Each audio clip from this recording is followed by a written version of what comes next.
Guys, how's it going? Thank you for stopping by again. Different scenario today. I brought you guys to my garage. And today, stick with me. I was thinking about a few things. This is my 2006 Harley Heritage Softail. And I was cleaning it up. I was getting it ready for a ride. And it just jumped to me. How popular these things were in the 2000s especially. If a lot of you guys remember early 2000s, mid 2000s, there was a lot of influencers on TV. Orange County Choppers, Jesse James, Indian Larry. There was a lot of bikers. Bikes became very, very popular. I'm pretty sure you know where this is going to. Motorcycles became a trend. Motorcycles became something very, very popular and very expensive, very difficult to get. At some point, you would go to a Harley Davidson and you would be on a waiting list. You couldn't buy certain bikes because there was a certain amount of people ahead of you. You couldn't get it. I mean, they weren't building them quick enough for you to buy them. That's how popular they were. They were being customized. Then you had the Japanese bikes, selling a lot of motorcycles. And like I said, on TV, motorcycles were the things to have. The influencers again. Fast forward 2015, okay? 2015, Harley Davidson, it starts to go downhill. Nobody wants them. You can't give them away. I mean, yeah, you can give them away, but they're not worth what they were worth at one point. At one point, people were building choppers for over $100,000, guys. That's a Patek Philippe. For over $100,000, they were having custom bikes built. And for a while, you wanted parts. There was no parts available. You wanted service. You had to go. You went to places and the parts were very difficult to get to service your bikes. And Harley didn't do enough, or the motorcycle community didn't do enough to keep the young crowd interested. And it looks very similar right now to the watch market. I know they shut a couple of plants down. I know they're going to start building them in China or in Korea or somewhere. It's no longer going to be 100% American-made motorcycles. They can't afford to do that. Why? Because the interest of the public is not there. And if the watch community right now, everybody wants to blame Rolex, everybody wants to talk about Rolex, but if the watch community right now doesn't do its part to keep the younger people, the younger enthusiasts alive, it's going to die. It's going to die the same as this beast. It's going to die the same as everything else that is very popular. Watches right now. It will die at some point. Back in the 90s and 2000s, it would cost you basically the same to buy a brand new Harley and an old Harley. They wouldn't depreciate. There was no depreciation there. Contrary, they would gain value. You see where I'm going, guys? It's a business model that I've seen before. The watch world right now, where it is, it's a business model that I've seen before, and I've seen it decline.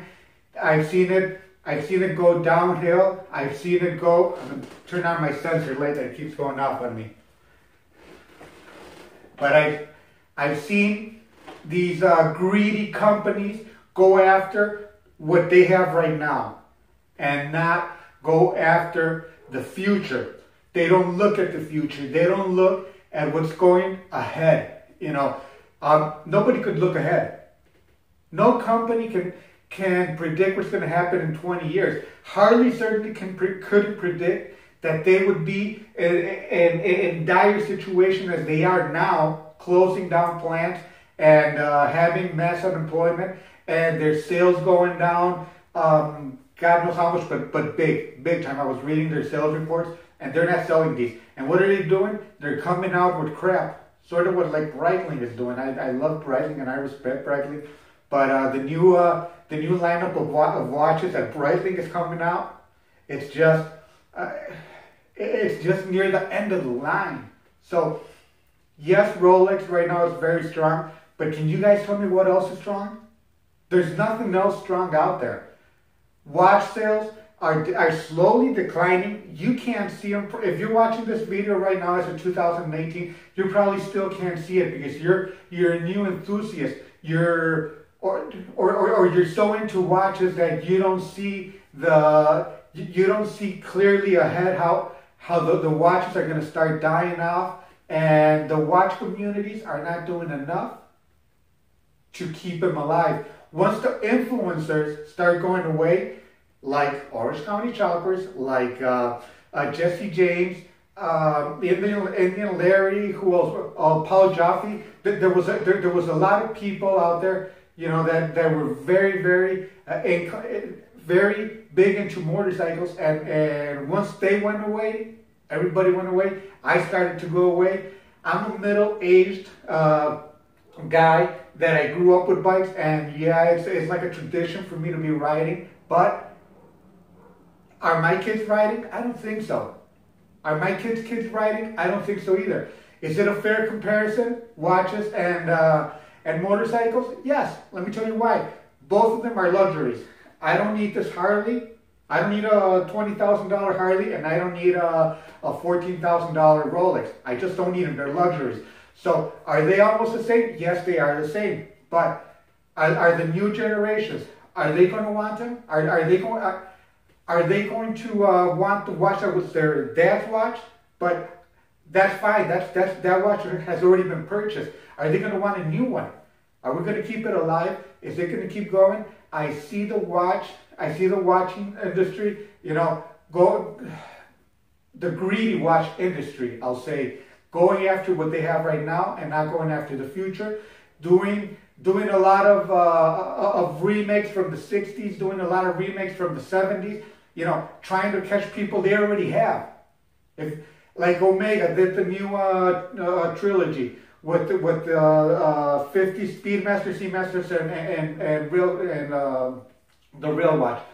Who are they going after? They're going after people that already owned those watches before, and they want to relive the past. But what about people that are going into the future? So what do you guys think? Do you guys think the watch community will survive? How much longer? How much longer do you think you'll be paying over retail for a Patek, over retail for a Rolex? How much longer do you think the watch industry can keep playing this game? I've seen it before, like I said. Big company. There's so many similarities here, so many similarities that the writing is on the wall.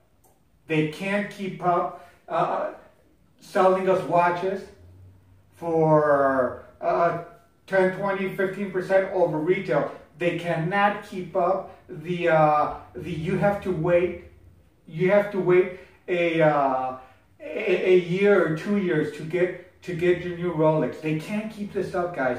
It's got to come down at some point, and they have to do something before you lose interest, before the people that are doing videos loses interest, before even the deep geek watch community loses interest. You got to do it before everybody starts to lose interest in the product, in the watches. Because how much can you innovate? How much more can you innovate? I mean, chronographs, dates, calendars, split seconds. How much can you innovate without going to a smartwatch? So, I mean, I don't know. I don't know how much you can innovate, but I'm pretty sure that they have to do something to keep us interested and for us to try to influence, because you're going to influence your kids, you're going to influence your nephews or your grandkids, you're going to influence them into buying watches and staying with the watch community. But if you get sick of it, if you get priced out of the community, if into a point where, you know what, I'm just going to throw my hands in the air. I'm not going to wait 2 years for Rolex to give me my watch. I'm not going to wait for such and such company to make something new. If you throw your hands in the air, like a lot of people in this community did, then it's going to go downhill. It's not a strong business right now. Watches. They're as strong as they have ever been. Yes, but it's a bubble. Like this was a bubble. Like houses were a bubble. Like a lot of things were a bubble. But especially luxury items, watches, they're a bubble. So guys, tell me what you think. Do you see the similarities that I'm seeing with companies that were at one time the biggest thing in the world? Everybody wanted them, and they hurt. Nobody hurt them but themselves. Do you see the similarity, guys? I mean, I was just like I said, cleaning and doing some maintenance here, and it just popped into my head. And guys, tell me what you think. I appreciate it for you stopping by. Thank you so much. And thank you for watching another video. Leave me your comments down here. And guys, I'll catch you guys in the next one. Thank you so much for stopping by. Appreciate it.